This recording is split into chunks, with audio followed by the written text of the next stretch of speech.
അതുകൊണ്ട് തന്നെ പലപ്പോഴും നിങ്ങൾ തന്നെ നിങ്ങളോട് ചോദിച്ചിട്ടുണ്ടാവണം, ഈ മനുഷ്യന് അല്ലെങ്കിൽ ഈ ഒരു സ്ത്രീക്ക് എന്നോട് സ്നേഹം സത്യത്തിലുണ്ടോ?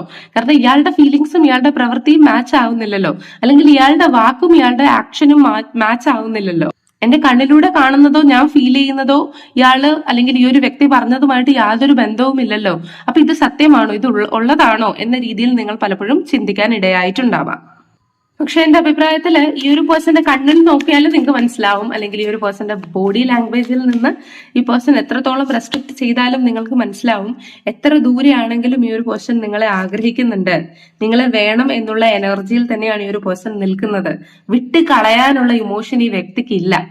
ബിക്കോസ് ഈ ഒരു പേഴ്സൺ ചാരിയറ്റ് നിങ്ങളെ കാണുമ്പോഴത്തേക്ക് ആ ഒരു പാഷനേറ്റ് ആയിട്ടുള്ള ഒരു നോട്ടം, അല്ലെങ്കിൽ അവരുടെ ആ ഒരു പെട്ടെന്ന് ഉണ്ടാവുന്ന ആ ഒരു ഇൻട്രസ്റ്റ്, അല്ലെങ്കിൽ അവരുടെ മുഖത്ത് ഉണ്ടാവുന്ന ആ ഒരു സന്തോഷത്തിൽ നിന്ന് തന്നെ നമുക്ക് മനസ്സിലാക്കാം അവർ എത്രത്തോളം നമ്മളിൽ ഇൻട്രസ്റ്റഡ് ആണെന്ന്. എനിക്ക് തോന്നുന്നു പല ആൾക്കാരും പൊതുവെ തുറന്ന് പറഞ്ഞിട്ടുണ്ടായിരിക്കണം, നിന്നെയാണ് എനിക്ക് വേണ്ടത്, നീയാണ് എന്റെ ലൈഫ് എന്ന് പറഞ്ഞിട്ടുണ്ടായിരിക്കണം. പക്ഷെ ആക്ഷൻ എടുക്കാതെ, അല്ലെങ്കിൽ അവർ കൺഫർമേഷൻ തന്നിട്ടും ഉണ്ടായിരിക്കണം നിങ്ങൾ തന്നെയാണ് അവരുടെ ലൈഫ് എന്ന്. പക്ഷെ അവരുടെ ആക്ഷനും അവരുടെ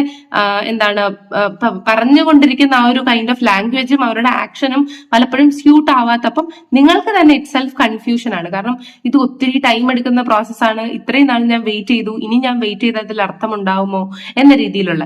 എന്റെ അഭിപ്രായത്തിൽ ഒട്ടുമിക്ക വ്യക്തികളുടെയും മെയിൻ പ്രശ്നം അവരുടെ പേടിയായിരിക്കാം. അത് അവർക്ക് പുറത്തേക്ക് കൊണ്ടുവരാൻ പറ്റാത്ത എനർജി ആയിരിക്കാം, അല്ലെങ്കിൽ മേ ബി പേഴ്സൺ മാരിഡ് ആയിരിക്കാം, എക്സ്ട്രാ മാരിറ്റൽ സിറ്റുവേഷനോ ഡിവോഴ്സ് സിറ്റുവേഷനോ പെൻഡിങ് കിടക്കുന്നത് കൊണ്ടായിരിക്കാം പലപ്പോഴും ഈ ഒരു ഇത് വരുന്നത്. ആൻഡ് ഗൈസ്, ഇപ്പൊ നിങ്ങൾ സിംഗിൾസ് ആണ് എങ്കിൽ, അല്ലെങ്കിൽ നിങ്ങളിപ്പോ ഡിറ്റാച്ച്ഡ് ആയി ആ ഒരു പേഴ്സന്റെ അടുത്തുനിന്നെങ്കിൽ ആ ഒരു പേഴ്സൺ നിങ്ങളെ കുറിച്ച് ഓർക്കുന്നുണ്ടോ എന്നാണ് നിങ്ങൾ ചിന്തിക്കുന്നതെങ്കിൽ ഈ ഒരു പേഴ്സൺ ഡെഫിനറ്റ്ലി നിങ്ങളെ കുറിച്ച് ഓർക്കുന്നുണ്ട്.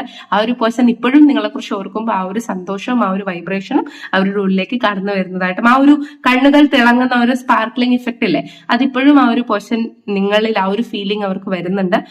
അവരിപ്പോഴും ഓൾറെഡി നിങ്ങളിൽ അഡിക്റ്റഡ് തന്നെയാണ്. ഇപ്പോൾ എത്ര കണക്ഷനിൽ എത്ര ദൂരത്ത് നിങ്ങളുടെ അടുത്ത് നിന്ന് അവർ പോയാലും കൈൻഡ് ഓഫ് എ ഡെവിൾ എനർജിയാണ് ഈ ഒരു പേഴ്സൺ പലപ്പോഴും വരുന്നത്. അത്രത്തോളം ഈ ഒരു പേഴ്സൺ അട്രാക്റ്റഡ് ആണ്. ആൻഡ് പലപ്പോഴും ഈ ഒരു പേഴ്സൺ ഇരിക്കുന്ന കണക്ഷനിൽ അയാൾക്ക് അത്രത്തോളം സന്തോഷമുണ്ട്, അത്രത്തോളം ആ ഒരു വ്യക്തി ഹാപ്പി ആണ് എന്ന് എനിക്ക് പലപ്പോഴും തോന്നുന്നില്ല. അതുപോലെ തന്നെ നിങ്ങളുടെ കണക്ഷൻ ഡിറ്റാച്ച് ആവാൻ വേണ്ടിയിട്ട് കൈൻഡ് ഓഫ് നെഗറ്റീവ് എനർജീസും ബ്ലാക്ക് മാജിക് എനർജീസും ചിലപ്പോൾ മറ്റാൾക്കാർ, ലിമിറ്റഡ് ആയിട്ടുള്ള ആൾക്കാർക്ക് വേണ്ടിയിട്ടാണെന്ന് പറയുന്നത്, മറ്റാൾക്കാർ ചെയ്യുന്നുണ്ടായിരിക്കും. അങ്ങനെയാണെങ്കിൽ നിങ്ങൾക്ക് നിങ്ങളുടെ പേഴ്സണും നിങ്ങൾക്കും കോംബോ ആയിട്ട് പ്രൊട്ടക്ഷൻ ധരിക്കാവുന്നതാണ്, കുറച്ചെങ്കിലും അതിനെ വിത്ത്സ്റ്റാൻഡ് ചെയ്യാൻ വേണ്ടിയിട്ട്. ആൻഡ് ഗൈസ്, നിങ്ങളെന്ന് പറയുന്നത് ഇതൊരു സൈക്കിളിലൂടെ കടന്നു പോകുന്ന വ്യക്തികളാണ്. നിങ്ങളുടെ റിലേഷൻഷിപ്പിൽ ഒത്തിരി അപ്പ് ആൻഡ് ഡൗൺ ഉണ്ടായിട്ടുണ്ട്. ബോത്ത് നിങ്ങൾ രണ്ടുപേരും അത് അനുഭവിച്ചിട്ടുണ്ട്. ആൻഡ് കൈൻഡ് ഓഫ് ഒരു ഇൻഫിനിറ്റ് ലൂപ്പിനകത്ത് നിങ്ങൾ കടന്ന് കറങ്ങുന്നു എന്ന കൈൻഡ് ഓഫ് എനർജിയാണ്. അതുകൊണ്ട് തന്നെ സോൾ